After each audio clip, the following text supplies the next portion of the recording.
GB ಆದಮೇಲೆ ಹೊಸ ಕಟ್ಟಡಗಳಿಗೆ ಪರದಾಡುವಂತಾಗಿದೆ. ಬಟ್ ಇಲ್ಲೊಂದು ಡಯಾಲಿಸಿಸ್ ಸೆಂಟರನ್ನು ಓಪನ್ ಮಾಡಬೇಕು ಅಂತ ಹೇಳಿ ಯಾಕೋ ಮನಸ್ಸೇ ಮಾಡ್ತಾ ಇಲ್ಲ ಜಿಬಿ.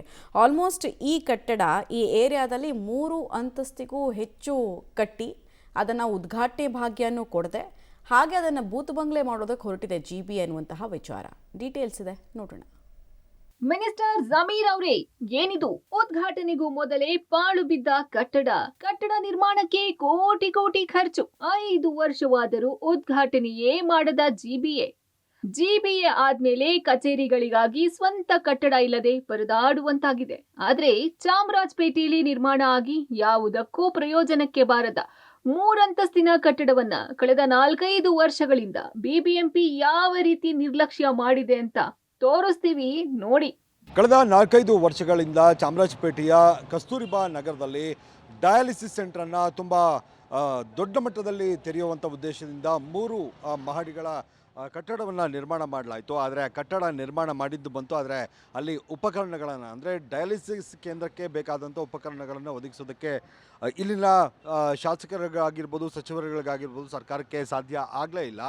ಈಗ ಇದೊಂದು ಬೋರ್ಡನ್ನು ಹಾಕ್ಕೊಂಡಿದ್ದಾರೆ. ಡಯಾಲಿಸಿಸ್ ಕೇಂದ್ರಕ್ಕೆ ಉಪಕರಣಗಳನ್ನು ಒದಗಿಸುವಂಥ ಅಳವಡಿಸುವ ಕಾಮಗಾರಿ ಪ್ರಗತಿಯಲ್ಲಿದೆ 2 ಕೋಟಿ ವೆಚ್ಚದಲ್ಲಿ ಅಂತ. ಆದರೆ ಆ ಬಿಲ್ಡಿಂಗ್ ಯಾವ ಮಟ್ಟಕ್ಕೆ ಅಂದರೆ 4-5 ವರ್ಷಗಳಿಂದ ಪಾಳು ಬಿದ್ದಂಥ, ಅಂದರೆ ಹೊಸದಾಗಿ ಕಟ್ಟಿ ಅದನ್ನು ಯಾವುದಕ್ಕೂ ಕೂಡ ಪ್ರಯೋಜನಕ್ಕೆ ಬಾರದಂತೆ ಬಿಟ್ಟಿದ್ರಿಂದ ಅನೈತಿಕ ಚಟುವಟಿಕೆಗಳ ತಾಣ ಆಗಿದೆ. ಅಂದ್ಹಾಗೆ ಈ ಕ್ಷೇತ್ರ ನಮ್ಮ ವಸತಿ ಸಚಿವರಾದ ಜಮೀರ್ ಸಾಹೇಬ್ರದ್ದು.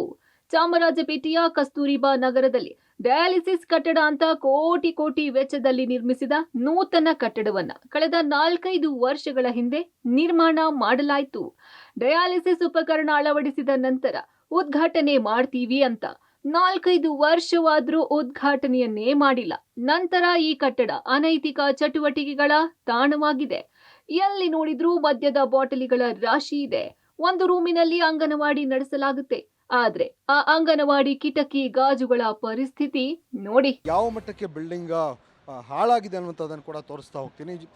ಕಳೆದ 3 ವರ್ಷಗಳಿಂದ ಇಲ್ಲಿ ಕನಕಭವನದಲ್ಲಿದ್ದಂಥ ಅಂಗನವಾಡಿಯನ್ನು ಇಲ್ಲಿ ಶಿಫ್ಟ್ ಕೂಡ ಮಾಡಲಾಗಿತ್ತು. ಇಲ್ಲಿ ಪುಟಾಣಿ ಮಕ್ಕಳು ಇಲ್ಲಿ ಅಂಗನವಾಡಿಗೆ ಬರ್ತಾರೆ. ಅಂಗನವಾಡಿ ಕೇಂದ್ರ ಕೂಡ ಇಲ್ಲಿ ನಡೆಯುತ್ತೆ ಒಂದು ಭಾಗದಲ್ಲಿ. ಉಳಿದಂತೆ ಯಾವ ರೀತಿಯಾದಂಥ ಪರಿಸ್ಥಿತಿ ಇದೆ ಇಲ್ಲಿನ ಜನ, ಅಂದರೆ ಅನೈತಿಕ ಚಟುವಟಿಕೆಗೆ ಯಾವ ರೀತಿಯಾಗಿ ಈ ಜಾಗವನ್ನು ಬಳಸ್ಕೊಂಡಿದ್ದಾರೆ ಅನ್ನುವಂಥದ್ದನ್ನು ನೋಡಿದ್ರೆ ನಿಜಕ್ಕೂ ಗಾಬರಿ ಆಗುತ್ತೆ. ಯಾಕಂದರೆ ಒಂದು ಕಡೆ ಅಂಗನವಾಡಿ ನಡೆಯುತ್ತೆ, ಇನ್ನೊಂದು ಕಡೆ ಈ ರೀತಿಯಾಗಿ ಅನೈತಿಕ ಚಟುವಟಿಕೆಗಳ ತಾಣ ಆಗಿದೆ. ಎಲ್ಲಿ ನೋಡಿದ್ರೂ ಕೂಡ ಮದ್ಯದ ಬಾಟಲಿಗಳು ಕಣ್ಣಿಗೆ ರಾಚುತ್ತೆ. ಆ ಮಟ್ಟಕ್ಕೆ ಅಂದರೆ ಇದೇನೋ ಮದ್ಯ ಕುಡಿಯೋದಕ್ಕೇ ನಮಗೆ ಈ ಜಾಗವನ್ನು ಕೊಟ್ಟಿದ್ದಾರೆ ಅನ್ನೋ ರೀತಿಯಲ್ಲಿ ಇಲ್ಲಿ ಕುಡುಕ ಮಹಾಶಯರು ಈ ಜಾಗವನ್ನು ಬಳಸ್ಕೊಂಡಿರುವಂಥದ್ದು ಇಲ್ಲಿ ಗೊತ್ತಾಗ್ತಾ ಇದೆ. ಈಗ ಮಾತ್ರ ಯಾವುದೋ ಒಂದು ಬ್ಯಾನರನ್ನು ಹಾಕಿದ್ದಾರೆ ಪ್ರಗತಿಯಲ್ಲಿದೆ ಅಂತ. ಆದರೆ 4-5 ವರ್ಷಗಳಿಂದ ಹಾಳು ಮಾಡಿರುವಂಥ ಈ ಕಟ್ಟಡದ ಪರಿಸ್ಥಿತಿಗೆ ಯಾರು ಕಾರಣ ಅನ್ನುವಂಥದ್ದು ಪ್ರಶ್ನೆ. ಅದಕ್ಕೆ ಯಾವ ರೀತಿಯಾದಂಥ ಉತ್ತರ ಅಂದರೆ ಇಷ್ಟರ ಮಟ್ಟಿಗೆ ಬೇಜವಾಬ್ದಾರಿತನವನ್ನು ಕೋಟ್ಯಾಂತರ ರೂಪಾಯಿ ವೆಚ್ಚ ಮಾಡಿ ಕಟ್ಟಿದಂಥ ಕಟ್ಟಡದ ಪರಿಸ್ಥಿತಿ ಯಾವ ರೀತಿಯಾಗಿದೆ ಅನ್ನುವಂಥದ್ದು. ಇಷ್ಟೆಲ್ಲ ಅನೈತಿಕ ಚಟುವಟಿಕೆಗಳು ನಡೀತಾ ಇದ್ದರೂ ಕೂಡ ಅದನ್ನು ತಪ್ಪಿಸುವಂಥದ್ದು, ಅಥವಾ ನೋಡಿ ಸಂಪೂರ್ಣವಾಗಿ ಈ ಕಟ್ಟಡದ ಕಿಟಕಿ ಗಾಜುಗಳನ್ನು ಒಡೆದು ಹಾಕಲಾಗಿದೆ, ಅದನ್ನು ಸರಿಪಡಿಸುವಂಥದ್ದು ಅದು ಯಾವುದೂ ಕೂಡ ಆಗಿಲ್ಲ. ಕೇವಲ ಉಪಕರಣಕ್ಕೆ ಸಂಬಂಧಪಟ್ಟಂತೆ 2 ಕೋಟಿ ಎಲ್ಲಿ ಉಪಕರಣಗಳನ್ನು ತರ್ತೀವಿ ಡಯಾಲಿಸಿಸ್ದು ಅಂತ ಹೇಳ್ತಾರೆ. ಈ ಭಾಗದಲ್ಲೇ ಈ ರೂಮ್ನಲ್ಲೇ ಅಂಗನವಾಡಿ ಕೂಡ ನಡೀತಾ ಇರುವಂಥದ್ದು. ಈ ಗಾಜುಗಳನ್ನು ಕಿಡಿಗೇಡಿಗಳು ಎಲ್ಲವೂ ಕೂಡ ಹೊಡೆದು ಹಾಕಿದ್ದಾರೆ. ಇದರ ನಡುವೆ ಅಂಗನವಾಡಿ ಮಕ್ಕಳು ಇಲ್ಲಿ ಬಂದು ಹೋಗುವಂಥ ಪರಿಸ್ಥಿತಿ. ಸಂಬಂಧಪಟ್ಟಂಥ ಅಧಿಕಾರಿಗಳಾಗಿರ್ಬೋದು, ವಸತಿ ಸಚಿವರಂಥ ಜಮೀರ್ ಅವರು, ಅಂದರೆ ಈ ಕ್ಷೇತ್ರದ ಶಾಸಕರವರು, ಅವರ ನೇತೃತ್ವದಲ್ಲಿ ನಡೀತಾ ಇದ್ದಂಥ ಡಯಾಲಿಸಿಸ್ ಅಂದರೆ ಆ ಕಾಮಗಾರಿ ಮುಕ್ತಾಯ ಆಯಿತು. ಉಪಕರಣಗಳಿಗೆ ಹಣ ಹೊಂದಿಸೋದಕ್ಕೆ ಸಾಧ್ಯ ಆಗಿಲ್ಲ ಅಂತ ಸುಮಾರು 4-5 ವರ್ಷಗಳ ಕಾಲ ತಳ್ಕೊಂಬಂದರು. ಈಗ ಉಪಕರಣವನ್ನು ತರ್ತೀವಿ ಅಂತ ಹೇಳ್ತಾ ಇರುವಂಥದ್ದು. ಆದರೆ ಬಿಲ್ಡಿಂಗ್ನ ಪರಿಸ್ಥಿತಿ ಅಂತೂ ಹಾಳಾಗಿದೆ, ಅನೈತಿಕ ಚಟುವಟಿಕೆಗಳ ತಾಣ ಆಗಿದೆ. ಮೊದಲು ಇದನ್ನು ಸರಿಪಡಿಸುವಂಥ ಕೆಲಸ ಕೂಡ ಆಗಬೇಕು. ಪಾಳು ಬಿದ್ದ ಕಟ್ಟಡಕ್ಕೆ ಈಗ ಹೊಸದಾಗಿ ಡಯಾಲಿಸಿಸ್ ಉಪಕರಣದ ಬಗ್ಗೆ ಬ್ಯಾನರ್ ಹಾಕಲಾಗಿದೆ. ಆದ್ರೆ ಉಪಕರಣ ತರೋದಿರ್ಲಿ, ಸಂಪೂರ್ಣ ಕಟ್ಟಡವೇ ಗಬ್ಬೆದ್ದು ನಾರ್ತಿದೆ. ಈಗ ಕೇವಲ ಉಪಕರಣ ಅಂದ್ರೆ ಆಗಲ್ಲ, ಕಟ್ಟಡವನ್ನೇ ಮತ್ತೆ ರಿಪೇರಿ ಮಾಡಬೇಕಾಗಿದೆ.